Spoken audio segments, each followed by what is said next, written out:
Hello and welcome back to the channel. In my last videos, I traveled from the northernmost point of Miami Beach to the southernmost point, and I kept referencing Art Deco.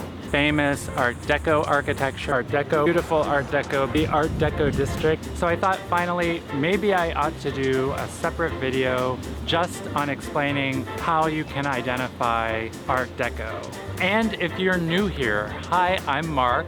I am currently considering a plan to travel the world, but in the meantime, I am exploring right here in Florida and anywhere else I am able to.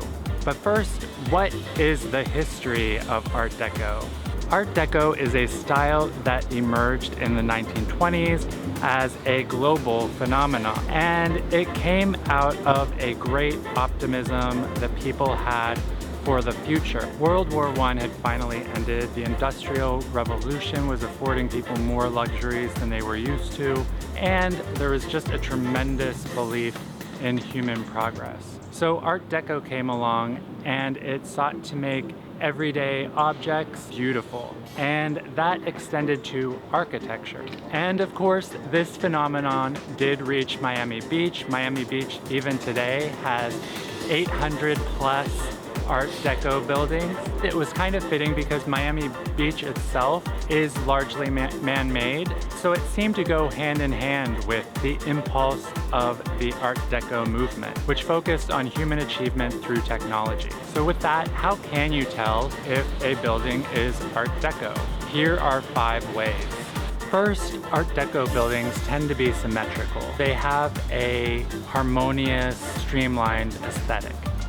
Second, Art Deco relied heavily on geometric shapes, and if you know anything about art movements in the early 20th century, you'll know that they really tended to experiment with how they represented visual reality. That led to more abstract pieces of art. This tendency also translated over into architecture. Third, Deco was also heavily influenced by the ancient world. Designers and architects and artists would all draw upon influences from ancient civilizations. Ancient temples like this inspired the stepped roof look that you find on many Art Deco buildings, whether in Miami Beach or around the world.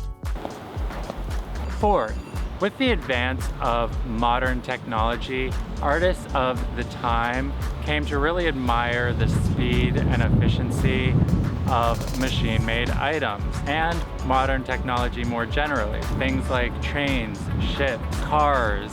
And so you'll see that a lot of Art Deco buildings have a lot of curved edges, curved lines, and this was not by accident. So for the architects of the day, these curved edges reflected speed and movement. You'll also find a lot of these porthole windows in Art Deco buildings, and those are actually meant to be similar to those that you would find on a ship. These curved eyebrows that you see on a lot of Miami Beach buildings were made for a more practical purpose, was to provide shade from the hot summer sun. Fifth, now just because Art Deco designers appreciated a more streamlined aesthetic, that doesn't mean that the architecture is boring. They really enjoyed giving their buildings a sense of luxury and elegance. You can look for their use of bold pastel colors. If they wanted to really amp up the luxury, they would use deep blues, purples, and then they would add in gold and silver accents. Distinctive art was often put on the exterior of buildings. And generally the architects used panels to help make this art stand out. Now, I mentioned at the beginning of this video that I just recently walked from the north to the south of Miami Beach, and if you're interested in learning more about the island, that is a great place to start. So I'll leave those 2 videos on the screen for you. And if you found this video to be informative, do give it a like. It'll help others find it. And if you're enjoying my content more generally, please do subscribe. It helps me know that I'm on the right track.